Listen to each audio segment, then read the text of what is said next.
The chief advisor to the Turkish president calls on parliament to reconsider the country's NATO membership. Tensions between Ankara and the alliance escalated dramatically after President Erdogan was depicted as an enemy during recent NATO drills.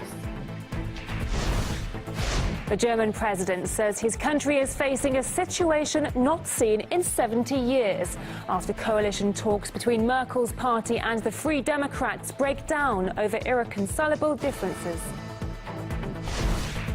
Suicide surges in the French police force, with more than 40 officers taking their lives this year alone.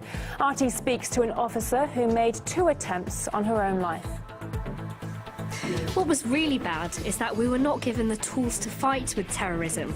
Some policemen received new weapons, some received training, but not all of us.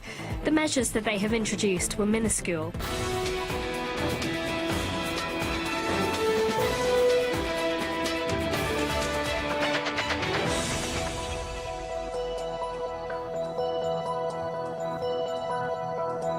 A very warm welcome. You're watching RT International, broadcasting to you live from the Russian capital. I'm Nikki Aaron. Good to have you with us.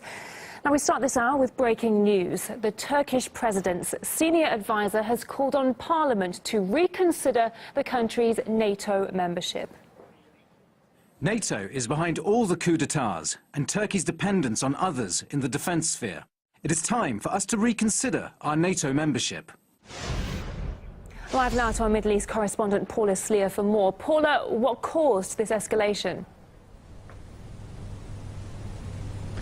Well, as you heard there are growing voices from inside Turkey calling on Ankara to reconsider its NATO membership. Now, Turkey has the second largest military inside the NATO alliance after the United States, but tensions reached a maximum in the last few days after a military training exercise was conducted last week in Norway.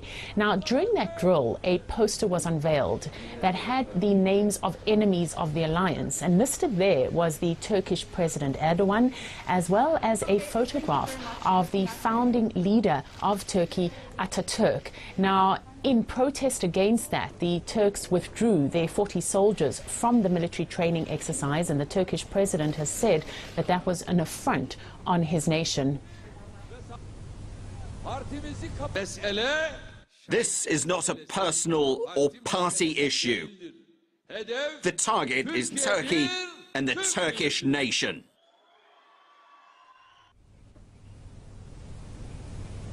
Now, the NATO Secretary General Stoltenberg has apologized for this mistake, saying that it was carried out by an independent civilian contractor and not somebody who was employed by the alliance. He certainly says it does not represent the views of NATO, and an investigation is being carried out.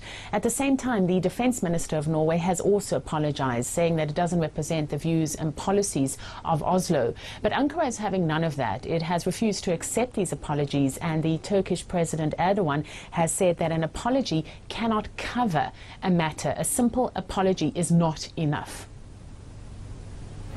OK, that's our Middle East correspondent Paula Sleer. Paula, thank you for those details. We will, of course, be bringing you all the latest details on our breaking news story throughout the evening, so stay tuned with us for that.